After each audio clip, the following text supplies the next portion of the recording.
hoy nos encontramos con los profesores Pablo Oyarzún de la Universidad de Chile y Daniel Campos del Brooklyn College. Les vamos a hacer algunas preguntas en el margen como del seminario del programa de doctorado que se está formando en filosofía en la Universidad de Caldas.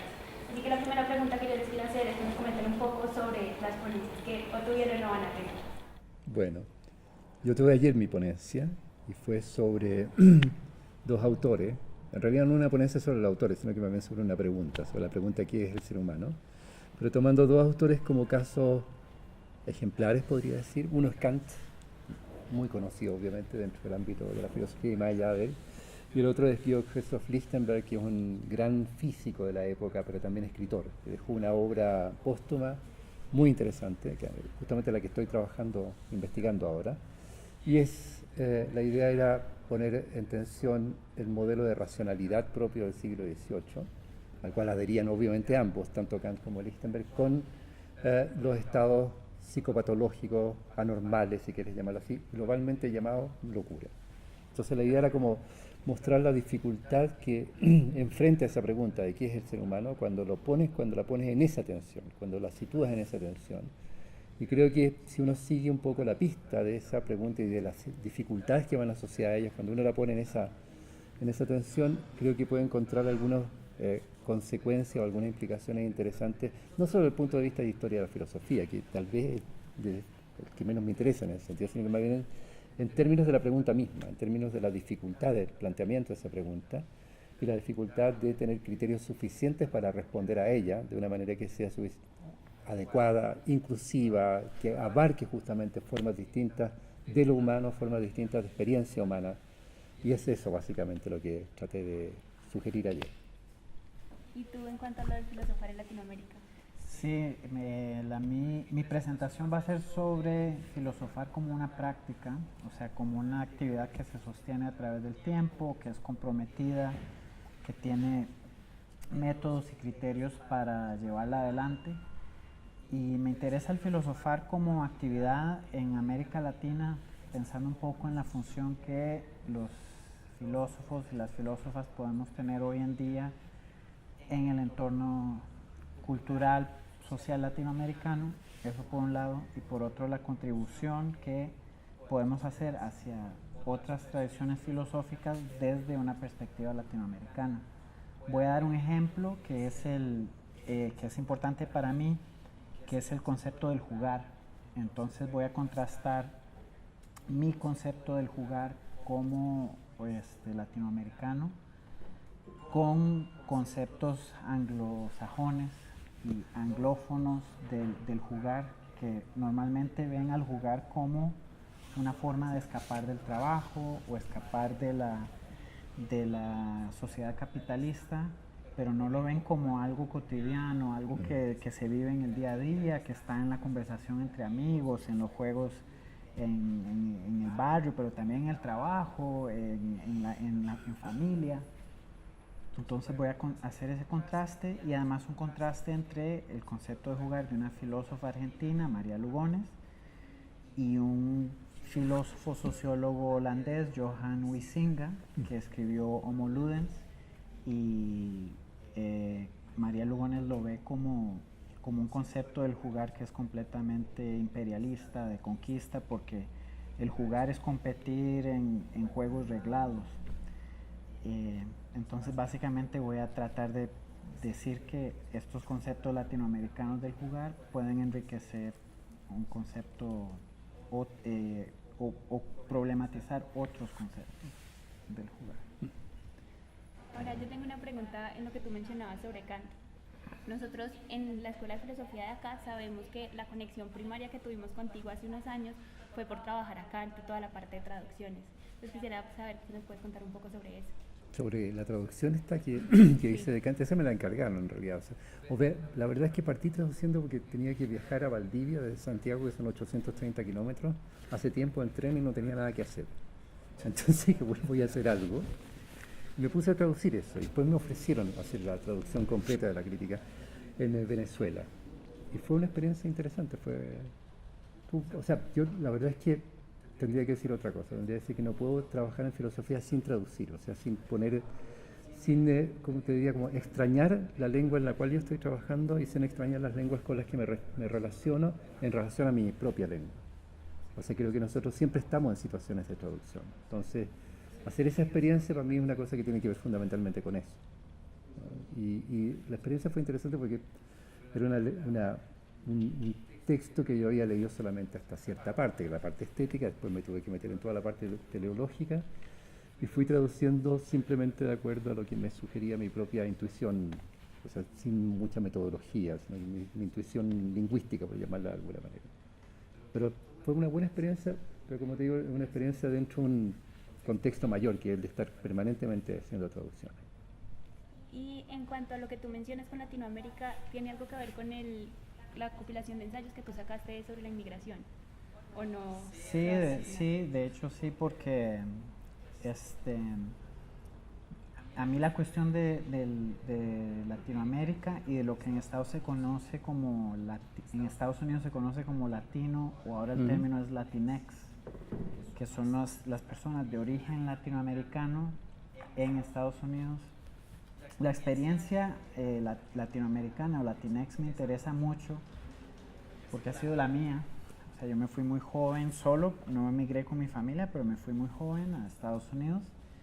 Y de cierta forma esa situación de estar como en una frontera cultural o en medio de dos culturas o más, porque ahora vivo en Nueva York, en donde confluyen muchas culturas, me ha llevado a cuestionarme y a pensar un poco sobre las experiencias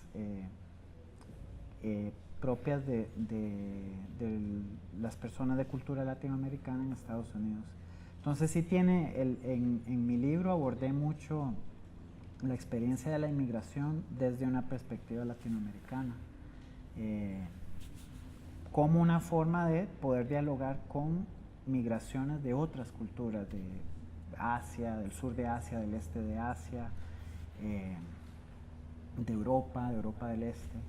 Entonces sí, por ahí hay como siempre hay alguna conexión, a veces es más explícita, a veces es más implícita, pero ahí hay algo. Y ya que estamos hablando de libros, tú tienes un libro que es sobre filosofía y fútbol. Sí. Que se me hace bastante curioso. Entonces, ¿cómo se desarrolló eso? Pues, según lo que yo he sabido sobre ti, estás como muy unido con la parte del deporte. Entonces, sí, el deporte siempre me ha interesado. A mí me interesa el deporte como una forma de actividad dentro de una vida integral. O sea, a mí no me interesa tanto el deporte competitivo de élite en sí, pero me gusta pensar qué papel o qué función tiene la práctica de un deporte o simplemente del movimiento físico corporal en la vida del ser humano. Entonces, el libro que ayudé a compilar, yo escribí uno de los capítulos y un colega argentino, también filósofo, César Torres, escribió otro capítulo y reunimos ensayos de filósofos y filósofas de Latinoamérica y España. Pensábamos filosóficamente, específicamente en ese caso sobre el fútbol. A mí me interesaba el tema de la creatividad en el jugar. Entonces eso fue lo que abordé yo, que de nuevo tiene como siempre alguna conexión, pero el deporte me interesa como actividad humana. Y nosotros sabemos que ganaste el premio ensayo del Fondo de Literatura, entonces como la relación con la literatura, porque no solamente tienes libros de filosofía, sino también de literatura como tal. O sea, no sé si de literatura, ahora va a salir una cosa, un pequeño texto, que son todo humorísticos, ¿no? Y tal vez eso sea como, perdona, lo más literario de todo, pero, o sea, no puedo separar tampoco lo que hago en filosofía, pero lo que decía antes de la lengua, o sea, para mí la relación con la lengua, tú no haces una filosofía en una suerte como de relación universal abstracta con una lengua que también es abstracta. Estás viviendo en una lengua, habitas una lengua y habitas varias otras lenguas más también, estás en relación con ella. Entonces no puedes separar la filosofía, no puedes separar el pensamiento de la lengua que tú hablas, de las lenguas con las cuales te relaciones, de la traducción, de esa situación de traducción en que te encuentras. Y eso tiene que ver con literatura inevitablemente. Tienes que algo hacer con tu lengua que es de forma, tienes que darle una forma, que sea de alguna manera apropiada a lo que tú piensas, o a lo que intentas pensar, porque en realidad yo creo que solamente estando en la lengua se piensa, escribiendo, hablando también. No veo otra posibilidad más. No puedo pensar en algo así como un pensamiento separado y abstraído de la lengua. Y eso me parece que es literario. O sea, me parece que ahí hay una relación entre filosofía y literatura que no quisiera abandonar nunca. Y ya por último, entonces quisiera preguntarles ¿cuál creen que es el papel que tiene la filosofía actualmente? Bueno, yo puedo empezar porque ya lo toqué un poco en las respuestas anteriores. A mí más que la filosofía, la verdad lo que me interesa es el filosofar. Mi formación anterior a filosofía fue en matemáticas y yo trabajé mucho tiempo, bueno, algunos años como estadístico, trabajé mucho con biólogos, con gente de ciencias sociales. Entonces a mí la verdad que las disciplinas así muy definidas y muy encerradas no me interesan. Entonces la filosofía en sí no, para mí no es tan importante como el filosofar, que es una forma de cuestionar, es una forma también de vivir en sociedad con un papel crítico, que aspira a una coherencia entre pensamiento y vida, entre teoría y práctica. Entonces yo lo que pienso es que todos los que somos de alguna forma filósofos y filósofas hoy en día, no importa el título universitario o no, nuestra función es esa función de cuestionar, investigar, criticar, también proponer formas de vida, posibilidades para realizar el bienestar humano y buscar ese diálogo.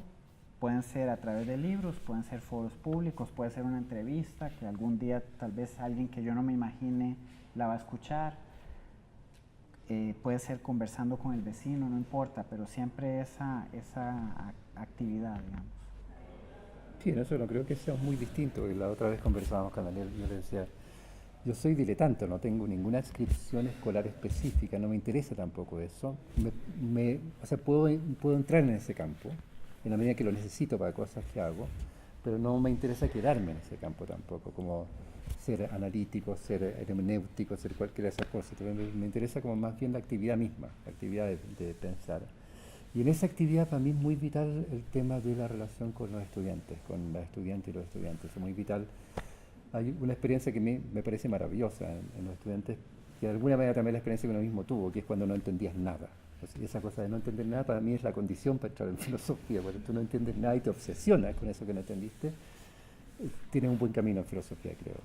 Pero tengo temor a la gente que entiende. Entiende muy rápidamente, porque entonces quiere decir que está pensando más bien sobre la base de los prejuicios que ya tiene, sobre las cosas que ya sabe, las cosas en las que ya cree.